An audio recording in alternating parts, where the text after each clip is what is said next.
500 foot. You can see the rocks. It's about 70 degrees down here. So this is Hoover Dam tours.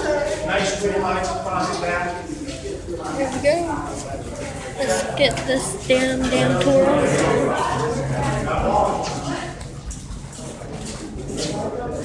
This was established in 1935. So here we go.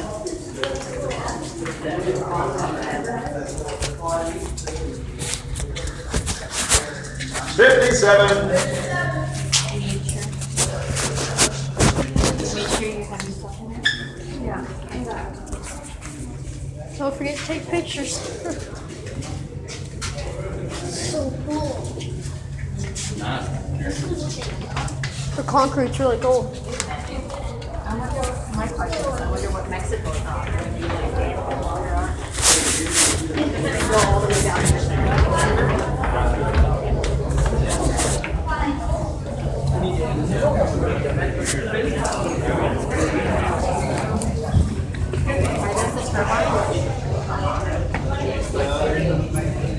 Giant pipe.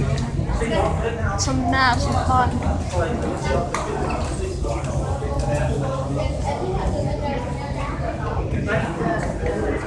All right, everybody. So for those of you who did not ride down in my elevator with me, we are right here. We are inside what is called a diversion tunnel.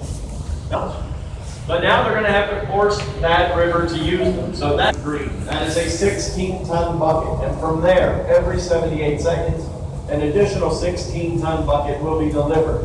That's going to go on like that 24 hours a day. It's going to go on like that, well, 7 days a week. This process is not going to stop for almost 2 years. So finally, they deliver the last bucket of concrete, 29th of May, 1935. That's going to complete the dam and allow them to move on to their last phase of construction. It's going to be filling this lake. So now to fill the lake, they've got to block these tunnels off. They do that with bulkhead steel gates at the entrances and concrete plugs inside the tunnels. So that seals off this whole upstream portion. But you guys can probably tell, I'm guessing from the map here, that they're going to use the remaining 2/3 of those tunnels for infrastructure. Downstream only a test, and it was a successful test, thankfully, because the second time is 1983. That's not a test. And actually, because of snow melt, spring runoff in the Rockies, the lake is going to get within 7 feet of the top of the dam. It is actually going to be too full. We do not want that much water in the lake. So if you guys have been on top of the dam, the reason for it is we are built for flood control and irrigation. That's why the dam's here, not for electrical production. We do that. In fact, that's how we pay for everything here. But our job is water, right? And one of the things I like to tell you, well, one of the reasons, died from drowning downstream from the dam in 83. So not really accomplishing that mission back then. So one of the many reasons, as I say, for why we don't want the lake at that level. All right, so we're going to move on to the inner tunnels.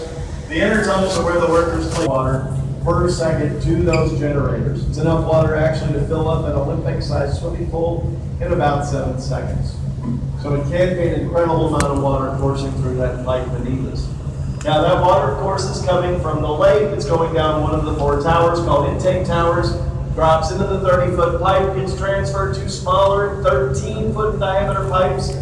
They get delivered down here to the turbines located at the lower part of the generators. That water, of course, will spin that turbine, and then it exits down here at the base. My tour today, from here we're headed up to the Nevada side of the power plant, right about there. We are going to be exiting out the same door we came. All I need you guys to do is stay together in line. Let me be the first person out of that door, first of all, but also stay together with friends and family throughout your tour. We use 2 elevators to get you guys moving.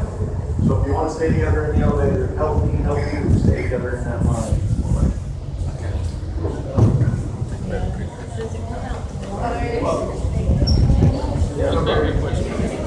All right, everybody, follow me out. Hey, y'all watch y'all look at me. What kind of way at the back? Take better pictures. I think. So that's enough water to fill a Olympic-sized swimming pool. 7 seconds. That's what helps.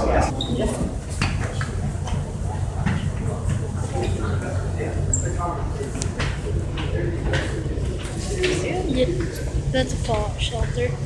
I bet I could.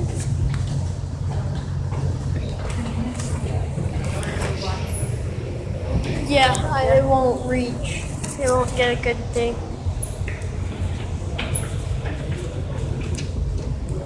I don't think in a clear world in the dam. Yeah, very good point.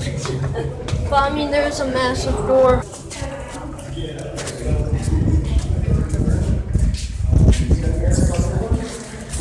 How cold are the rocks? They're not as cold as the concrete, but. All right, you guys ready? Yep, come this way with me.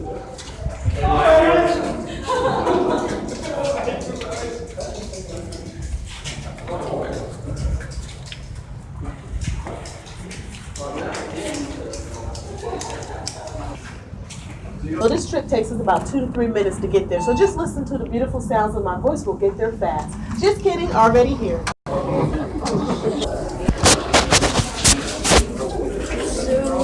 now we are going to the generator. So yeah.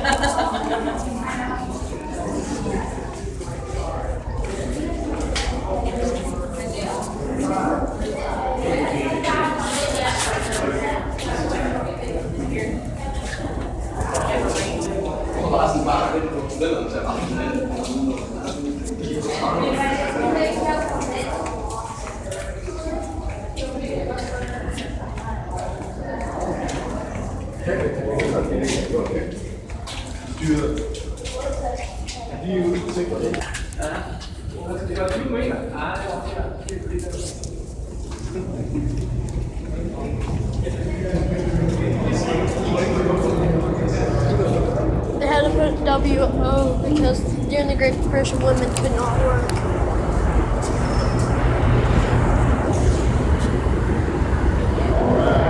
Looks like the end of the line. So welcome to the Hoover Dam Power Plant, everybody.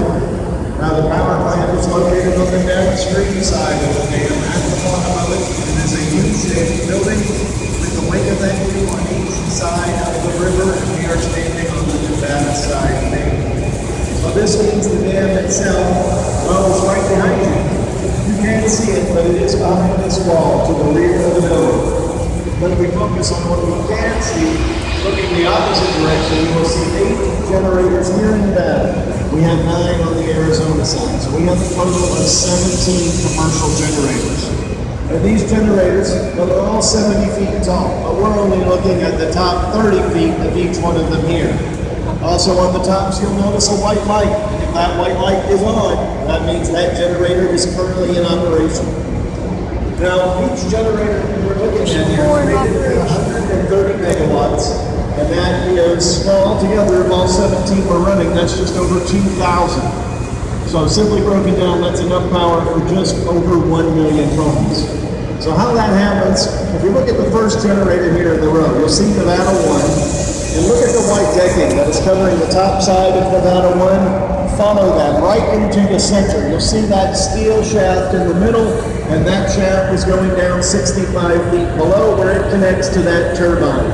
So that is the same turbine that we talked about in the room before, and it's the spinning of that turbine by that water that is producing the speed on the shafts that are running of 180 revolutions per minute. And that is called a clean-age bridge crane. And that crane can lift up to 300 tons. Now, just for a little bit, she weighs 225 tons. So yeah, that crane can lift her up, no problem. But that is not going to be enough to get the job done here at the dam. So I want you to look down towards the end of the power plant. You will see a second bridge crane. Yet these 2 rotors on these generators come up to an incredible average weight of 580 tons. So yes, they are incredibly heavy. All right, one last thing we're going to talk about here inside the power plant. This actually has more to do with that Art Deco design that you see here at the dam. This dam was built in the 30s, so we've got a lot of it. One of the things I want to draw your attention to is the floor you're standing on.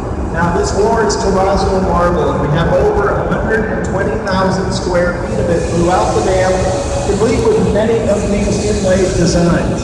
And the designs that you can see throughout the dam are all related to some kind of American Indian artwork. However, these two I'm about to show you are also related to the job of the power plant. So the larger of the two is here in front of you. You'll see a silhouette of a turbine in the center, and around that turbine, rushing water. So that, of course, is made to represent those generators. But if you look right in the middle of that diamond, you will see the shape of an electrical outlet. So that's made to represent power. So we don't have both water and power represented. All right, everybody, that is going to conclude this portion of our tour. So here we are. So I think that is the last bit of our tour, but those two bridge cranes can lift 600 something tons, but one of them can lift the Statue of Liberty. So. Is that for both of them? Oh, Two cranes will lift 600. yeah. One turbine weighs a good 565 tons. Oh yeah, 96 people died during the construction of it. Yeah. What were you asking me that? Does the water come out warm after it goes through the whole? No, actually it doesn't. It comes out about 52 degrees. You see, the water is all snow melt, right? We're 90% snow melt in the lake. So, well, the Colorado River. So, if you swim out there in the lake, because of our sun out here, it's very powerful. It's a very powerful desert, as we talked about downstairs. You would have, maybe the first 7 or 8 feet would be sort of warm. But once you get down there, you're gonna get back down to 52. And where that water's coming in from is not at the top of the lake. It's coming down towards, well, about midway right now. Okay. So it's taking that cooler water in. So by the time it gets out, it's still at about 52 degrees once it runs through the system. And So I chilly. And I didn't catch how many deaths there was? 96. 96, okay. Now, there is a thing to that number. As you guys look this up later and you find that actually more people died than that, well, that honestly could be closer to the truth. The problem here is, if you didn't die at the dam, you were not a dam casualty. So you didn't count in that 96 if you died in Boulder City, for instance. So it's kind of a way to keep your numbers a little artificially low. Another dirty trick is if you did not die here at the dam, your family did not get the death benefit from the insurance company if you didn't die here.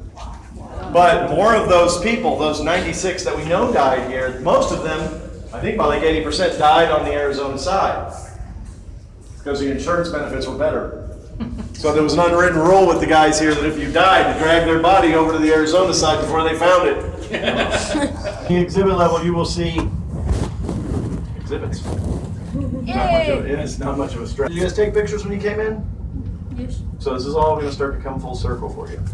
So you will see the photo counter first thing, and if you want to look at that picture, you will have, they gave you that little card. You hand that card to them, that's how they look it up. But just past the photo counter is the exhibit hall itself. Lots of stuff to check out in there. Go ahead and check that out, guys. But also, there's some stairs in this building. The stairs go up to the observation floor. Great view of the front side of the dam, the iconic side that you see in all the movies and stuff. So make sure to go up there before you guys leave, because once you do, well, you can't come back in with this ticket. So make sure you guys have seen everything you want before you head out. All right, guys, everything we talked about is over on the right. That's sad. You're welcome, guys. Take care, guys. You're welcome.